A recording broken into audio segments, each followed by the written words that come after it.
Hello, I am Carrie, the creator of the Spiritually Nurtured Mother, and I am here with you right now.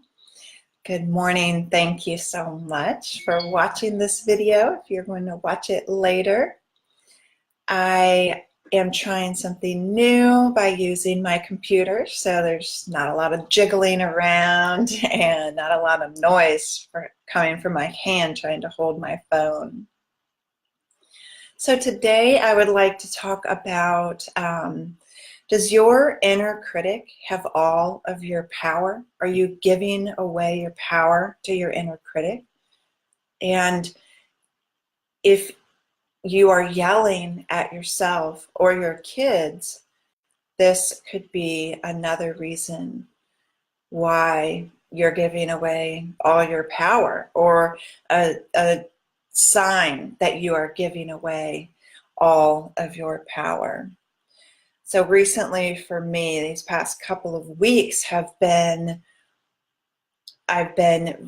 really reflecting and peeling away the layers of my beliefs. I identify a belief, I think I've let it go, only to display the same symptom again, and then need to go back into myself and find what belief is still there.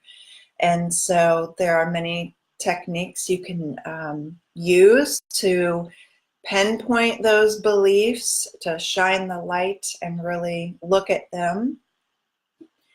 If you have called yourself names mentally, inside your head, maybe you think you're a failure, maybe you feel unworthy for something you desire. Those are, and then especially if you acted on this, you believed it to be true, then that's a sure sign that you're listening and believing fully your inner critic, and it's time to take your power back. One of the main ways to take your power back is to have awareness. So I know I have talked about this before in my group, the Spiritually Nurtured Mother, in this group right here.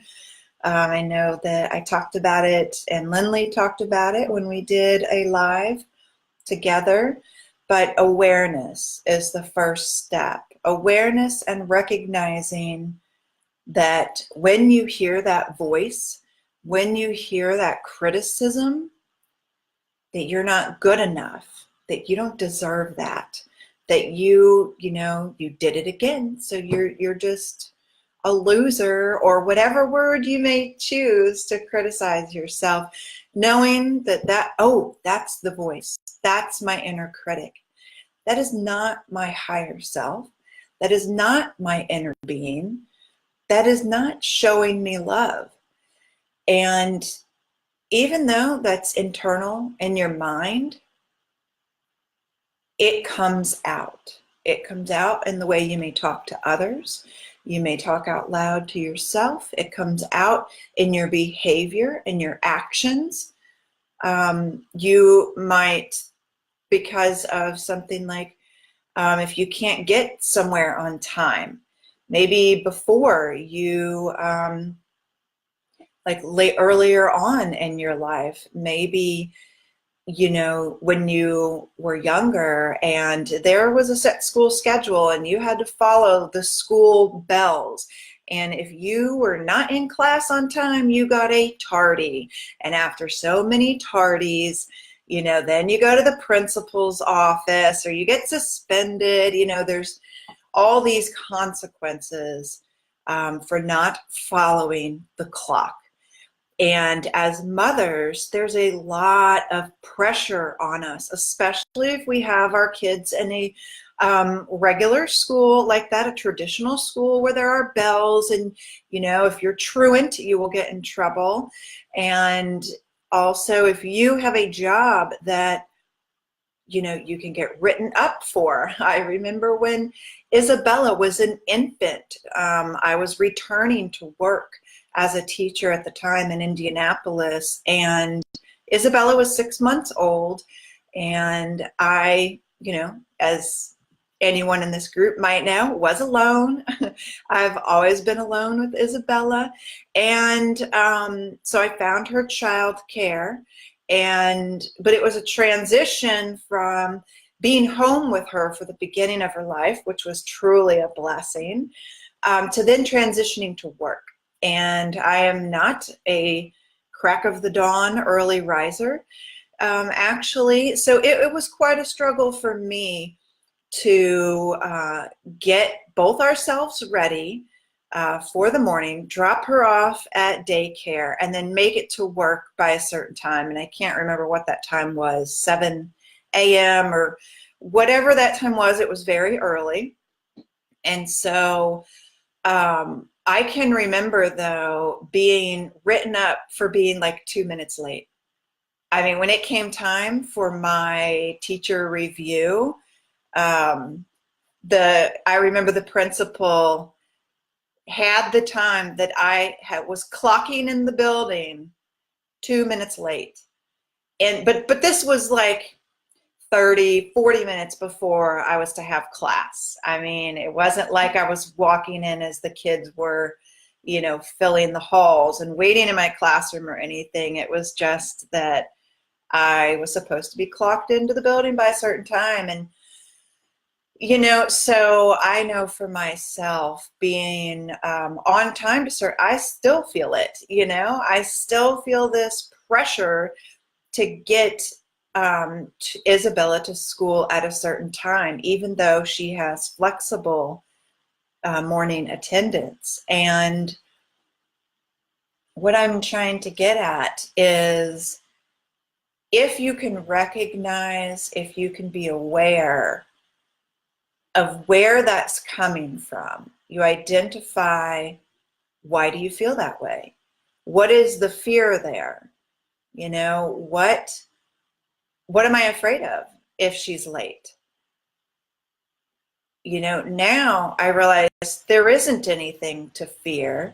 But before, because I had experienced negative consequences for that very thing, I had this ingrained in me that I needed to be somewhere on time. I had to follow somebody else's time, somebody else's rules, not my own internal clock, not my daughter's, not the flow of our morning.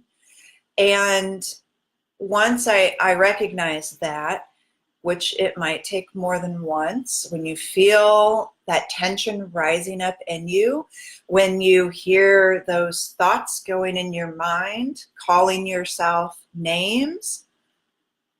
Hello, whoever just joined. I couldn't see.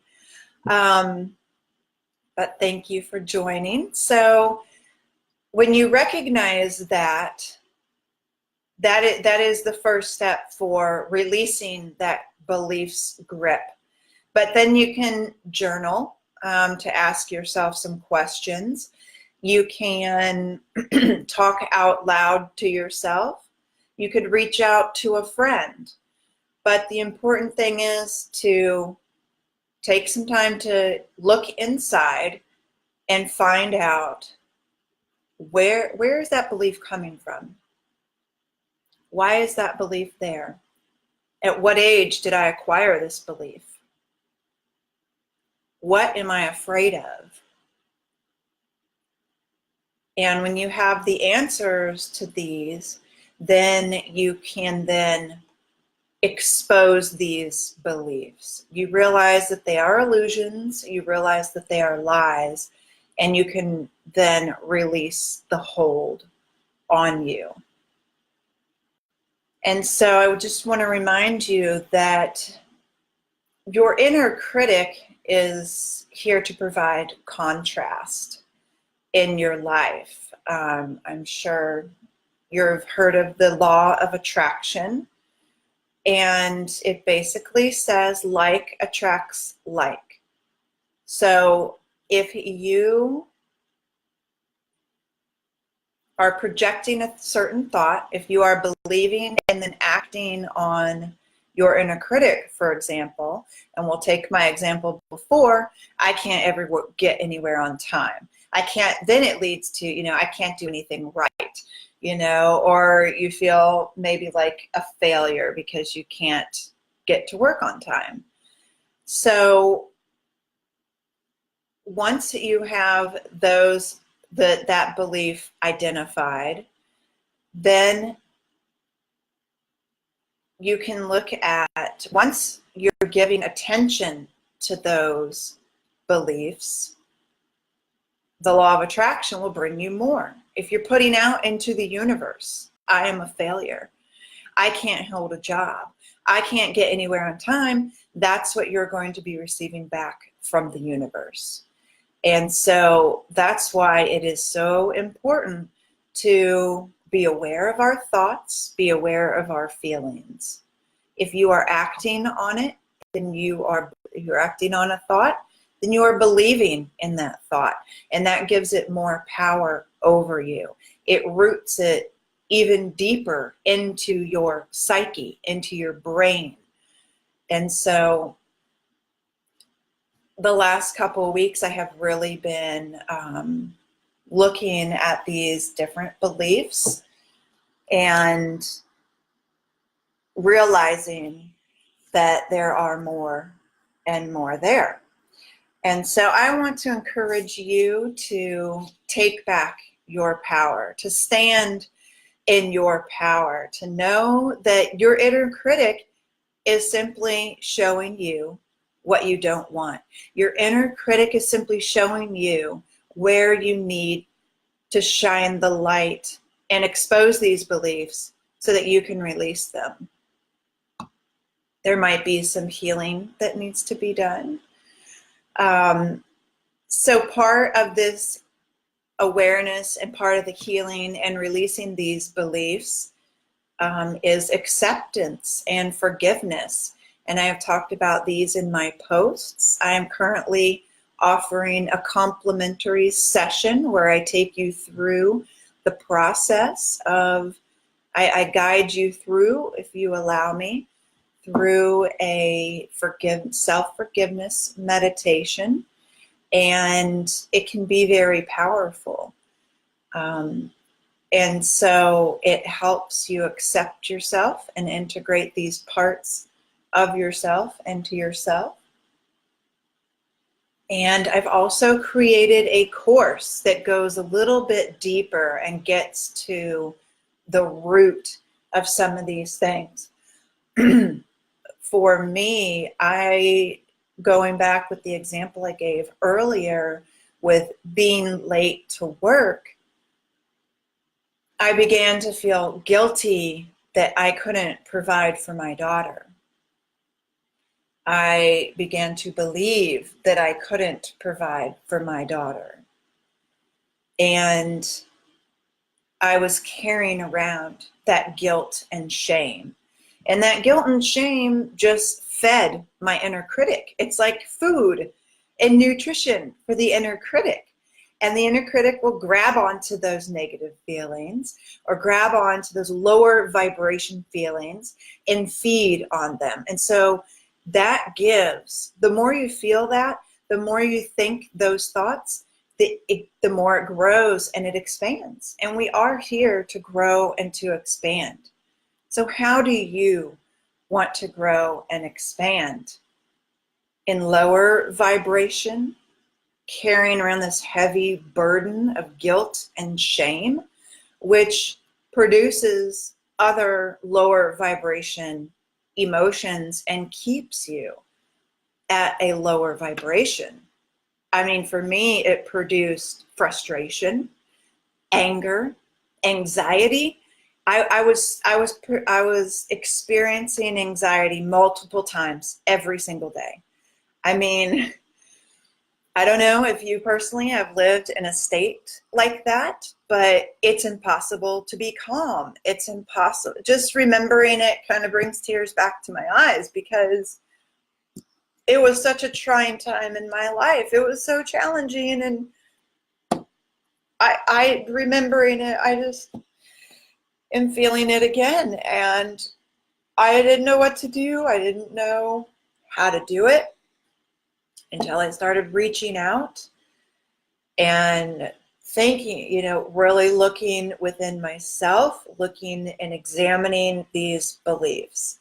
That's when things really started to change. And I was really able to become more of the mother I want to be, more of the person, minute to minute, day to day, that I want to be. And I've gone through this process that I've put together in this course that has led me to more calmness, more space in my heart to hold space for my daughter, more space mentally so that I can take deep breaths and I can remain calm. If you don't know Isabella very well, she belongs in a drama club. She's an actress. She is always not always, but very frequently pretending, has some, sequence going on in her mind that she's a mermaid or a pirate or a spy or a cat or a dog, and she's, with that though, she's very, very dramatic. So this morning, for example, when I turned off the TV and I told her it was time to go, I wanted to just record the noises that were coming out of her. I was giving her space. She was in the other room on the couch making these noises. And anyone who has ever seen crocodile tears or, dramatic whining from their child, you know what I'm talking about, the way it sounded. So what I did was I have this positive energy cleansing music. Maybe you've heard that music at a certain hertz, I believe it is. I'm not very musically. Yes, 432 hertz will help. It's aligning music. It is more, excuse me, it is cleansing our energy field. And so I just sat here where I am now, and I played that music in a quiet way, and I just allowed it. What I did actually was I focused inward. I closed my eyes, I began deep breathing, and I began to picturing my light glowing from my heart, my light expanding outward so that it encompassed my whole body. It expanded outward to fill my aura. It expanded outward to fill up this room I'm in. And I kept expanding it, and I gave it to my daughter who was in the next room. And before I knew it, she was off the couch, she was dressed, she had her lunch, she had her shoes on, and she was walking out the door ready to go to school, which is what the whole thing was about. I wanted her to get ready for school. So I was surprised by how quickly that was able to turn around. I learned a new exercise. Christy Marie Sheldon from Mind Valley, if you know Mind Valley, super cool stuff. And Christy Marie Sheldon is pretty new for me. I don't know if you've heard her, but worth looking up. She did a crystal or a blessing ball of light exercise, and this one was quite different than one that I have seen on YouTube. So there are different versions, and it seems like a ball of light is not only very healing, but very powerful. And so once I did that exercise, I went through it with Christy Marie Sheldon, then I went, and that evening I asked my daughter if I could practice on her. And so I went through the exercise with her, and she said it felt really good. She felt really warm. She was able to picture every single thing that I was telling her. And then she took me through a meditation as well. It was super cool. She, took me through the whole process of laying down and deep breathing and everything like that.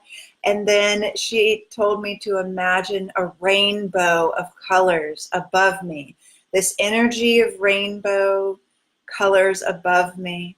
And all the feelings were different colors. And I can just go to the color and the rainbow that I was feeling and go to any color of the rainbow that felt good to me. And this, and then allow these warm feelings of the good feelings in this rainbow to make me feel good. And then go above that rainbow and let it go. See me releasing these negative emotions or lower frequency vibrating emotions. So I thought that was really neat. So I just want to share that it's not too early to share these meditation exercises or healing practices,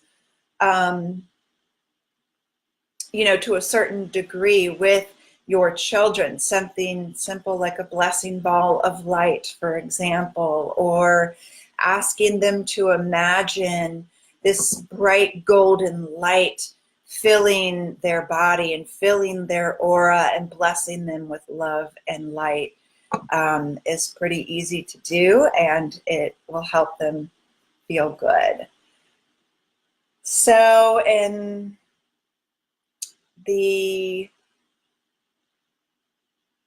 I don't know. I know summer is coming up soon, and I know summer isn't necessarily a time for inner reflection. I know for me, I think more of winter for that. But it is spring, and spring is the budding, the unfurling of plants, and animals are breaking out of their shells or their cocoons and waking up, so to speak. I know here in North Carolina that's been going on for the last month or so. And so I guess maybe that's why I have been unfurling myself, these different layers of myself. And that is how you get to the core, the root, the core of these symptoms of anxiety, frustration, anger. It's how you get rid of guilt and shame, and you raise your vibration. So I encourage you to reach out to me. I would absolutely love to take you through a session that can either be a guided meditation session that can either be focused on specifically giving yourself love or self-forgiveness.